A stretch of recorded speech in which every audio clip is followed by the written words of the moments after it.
देखिए बच्चों, कक्षा 10 की क्लास में हम पढ़ रहे थे समांतर श्रेणी प्रश्नावली 5.3, जिसके सवाल नंबर 3 के 10 भाग हल हो गए थे। आज की क्लास में चौथे सवाल से हल किया जाएगा। देखिए चौथा सवाल क्या है, कह रहा है 636 योग प्राप्त करने के लिए AP 9,17,25 डॉट डॉट के कितने पद लेने चाहिए। कक्षा 10 और प्रश्नावली है आपकी 5.3 और क्वेश्चन नंबर आपका चौथा है। आपसे क्या कह रहा है, कहता है 636 योग प्राप्त करने के लिए AP 9,17,25 डॉट डॉट के कितने पद लेना चाहिए। हम माना 636 योग प्राप्त करने के लिए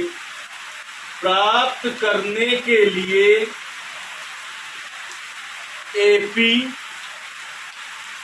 9,17,25 डॉट डॉट के n पद लेने चाहिए। ये मान लें कि n पद लेने चाहिए 636 योग प्राप्त करने के लिए। इसका मतलब ये हुआ कि n पदों का योगफल 636 है, और हमने बताया n पदों के योगफल को किससे लिखते हैं, Sn से। तो Sn का मान हो गया बेटा 636। प्रथम पद को स्मॉल a से लिखते हैं, तो प्रथम पद ये हो गया 9, ये हो गया प्रथम पद। और सर्वांतर d बराबर क्या होता है, T2 माइनस T1। T2 का मान है 17, T1 का मान है 9, 8 8 16 17, 8 बचेगा। अब देखिए n पदों का योगफल का सूत्र लगा दीजिए। अंतिम पद पता नहीं है, नहीं तो n पदों के योगफल के दो सूत्र होते हैं। एक Sn बराबर n/2 2a plus n minus 1 into D, एक Sn बराबर n/2 a प्लस l। लेकिन इस सूत्र का प्रयोग तब करते हैं जब हमें अंतिम पद ज्ञात हो। देखिए अंतिम पद नहीं ज्ञात है तो AP के n पदों का योगफल, Sn बराबर n/2 2a plus n minus 1 into D होता है। Sn का मान दे रखा है इसने 636, n का मान नहीं पता है तो n/2, और 2a का मान देखिए 9 है, प्लस n का मान नहीं पता है n माइनस 1 इंटू डी का मान कितना है, 8 है। चलिए 636 बराबर n/2, 2 इससे कामन ले ले अंदर से, तो यहाँ पर 9 बचेगा, 2 का भाग जाएगा जो कामन लेते हैं, और इसमें 2 का भाग चला जाएगा तो बचेगा n माइनस 1 और इंटू 4 यानी 4, 2 से 2 कट गया। 636 बराबर क्या आ गया बेटा, 636 बराबर आ गया n, और अंदर देखिए क्या है 9 और प्लस 4 का गुणा इसमें कराएंगे तो हो जाएगा 4n माइनस 4, हो जाएगा 4n माइनस 4। 636 बराबर n, 9 में 4 कम हो गया, 5 बचेगा, 5 प्लस 4n। अब इसे n का अंदर गुणा करा दें, 636 बराबर हो जाएगा 5n प्लस 4n स्क्वायर, तो 4n स्क्वायर प्लस 5n, इसको इधर ले जाएंगे माइनस 636 बराबर 0। अब देखिए n के पदों में द्विघात समीकरण है, इसका गुणनखंड करना है कि जोड़ने घटाने पर प्लस का 5n है और गुणा करने पर 636 गुणते 4, वो भी माइनस में, 6 का 24 और 5 4 3 12 13 14 हासिल 1, 6 का 24 हो गया, और 4 हासिल 2, 4 3 12 2 14 हासिल 1, और फिर 6 का 24 1 25, गुणा करने पर इतना आना चाहिए। अंतर 5 का हो तो देखिए 48 और 53 में 5 का अंतर होता है, गुणा करके देखते हैं कितना आएगा।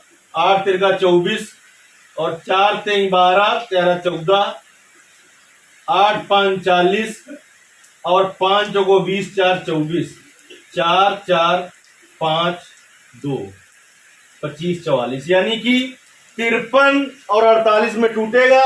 प्लस का ज्यादा है, प्लस वाला बच रहा है तो प्लस का ज्यादा होगा, माइनस वाला बच रहा होता तो माइनस का ज्यादा होता। तो 4n स्क्वायर और प्लस का 53n माइनस का 48n माइनस 636 बराबर 0। इन दोनों पदों में केवल n कॉमन होगा तो आ जाएगा 4n प्लस 53। अब देखिए इतना कॉमन ले कि दूसरे क्वेश्चन में यही फिर आ जाए, माइनस का 12 कॉमन ले लेंगे, 12 12 भाग जो 12 छत्तीस बच्चा होगा 48, 4n और माइनस माइनस हो जाएगा प्लस। जब 12 का भाग देंगे आप 636 में तो 53 ही आएगा बराबर 0। 4n और प्लस 53 हो गया कॉमन, 4n और प्लस 53 कॉमन हो गया तो दूसरे क्वेश्चन में आ गया n माइनस 12 बराबर 0। तो देखिए जब 4n प्लस 53 बराबर 0 तो 4n बराबर माइनस 53 और n बराबर माइनस 53 बटे 4, ये हो जाएगा अमान। बहुत बार बता चुके हैं n क्या होती है, इसमें पदों की संख्या, और पदों की संख्या एक पूर्णांक होती है, वो भी धनात्मक पूर्णांक। इसमें ना तो पूर्णांक है और ना ही धनात्मक है, इसलिए अमान हो जाएगा। जब n माइनस 12 बराबर 0 तो n बराबर कितना आ जाएगा, 12 आ जाएगा, n बराबर 12 आ जाएगा। आपसे उसने क्या पूछा था, आपसे पूछा था 636 योग प्राप्त करने के लिए इसके कितने पद लेने चाहिए इस एपी के, तो लिखेंगे नीचे 636 योग प्राप्त करने के लिए एपी 9, 17, 25 डॉट डॉट के 12 पद लेने चाहिए। देखिए चौथा क्वेश्चन हल हुआ, पांचवा क्वेश्चन हल करेंगे। पांचवें क्वेश्चन में आपसे क्या कह रहा है, किसी एपी का प्रथम पद 5 है, अंतिम पद 45 है और योग 400 है, तो पदों की संख्या और सर्वांतर ज्ञात कीजिए। तो आपको पता है पदों की संख्या को लिखते हैं n से और सर्वांतर को लिखते हैं d से, यानी आपको मान ज्ञात करना है n का और d का। और देखते हैं मान किसका किसका दे रखा है।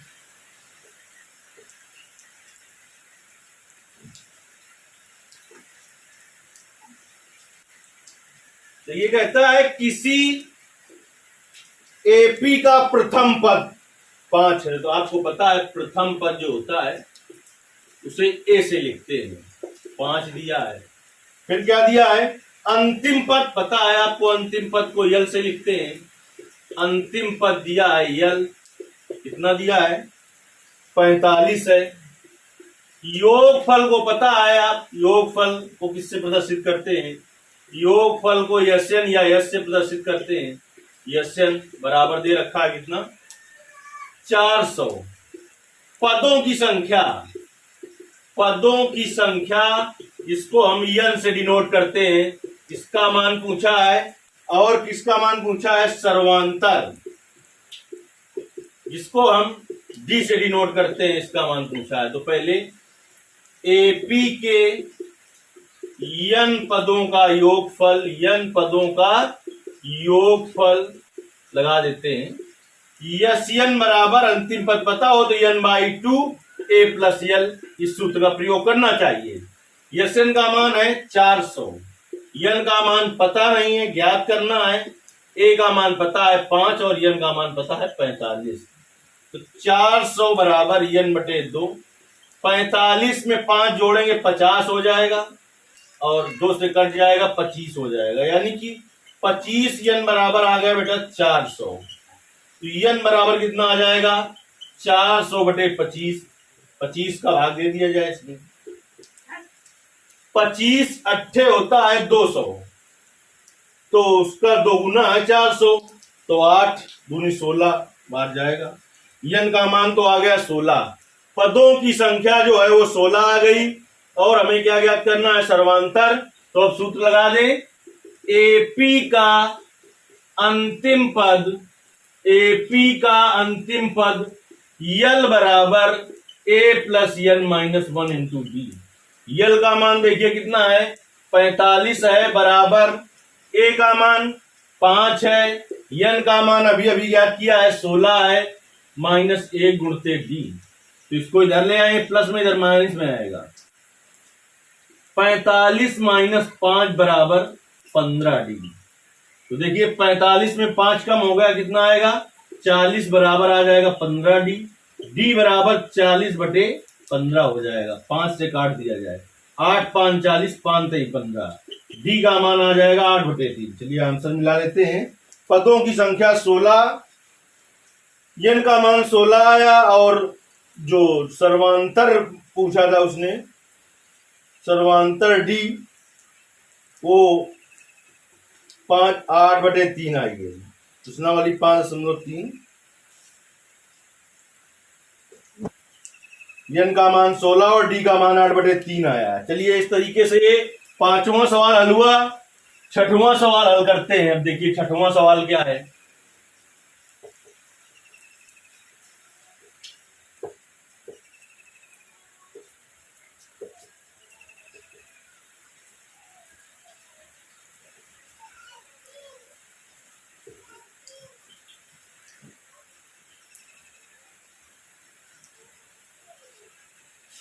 छठवें सवाल में क्या कह रहा है, किसी एपी के प्रथम और अंतिम पद क्रमशः 17 और 350 हैं।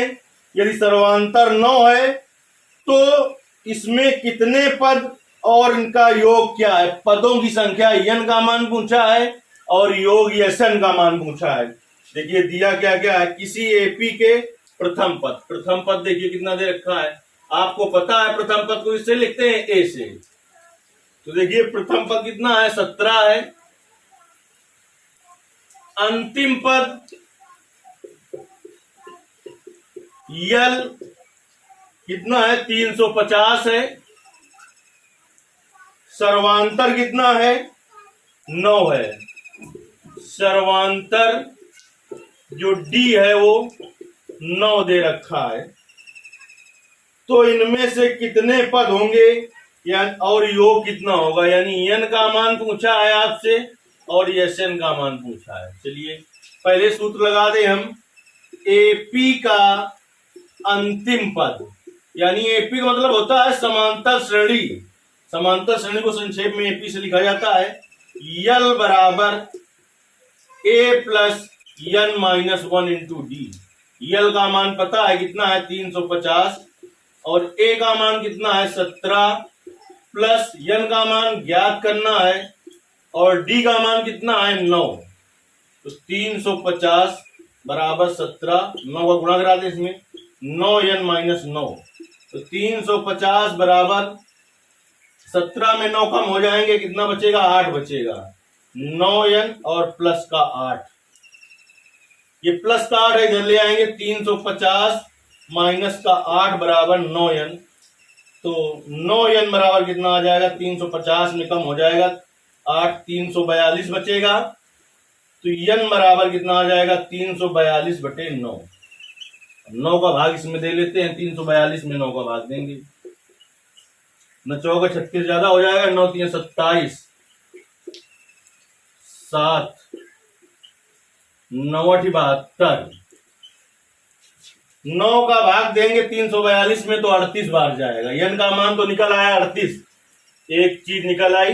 अब योग फल ज्ञात करना है। देखिए अब आप दो में चाहे जो सूत्र लगाएं, क्योंकि अंतिम पद भी पता है, प्रथम पद ए का मान पता है, डी का मान पता है, चाहे एस एन बराबर N by 2 2a plus N minus 1 into D लगा दे तो एस एन का मान निकल आएगा, चाहे एस एन बराबर N by 2a plus N लगा दे तब भी निकल आएगा। चलिए छोटा वाला सूत्र लगा देते हैं, एपी के यन पदों का योगफल, एपी के यन पदों का योगफल, एपी के यन पदों का योगफल यन बराबर यन बाई 2 a प्लस यल। देखिए अभी अभी हमने निकाला यन का मान कितना है 38 है, तो यस 38 बराबर क्या हो जाएगा 38 बटे 2 और a का मान कितना है, a का मान है आपका 17 और प्लस यल का मान कितना है 350। अब देखिए भाग दीजिए आप, 2 का 38 में 19 बार जाएगा, इसमें जोड़ देंगे 367 हो जाएगा। अब गुणा करेंगे हम, 367 गुणते 19,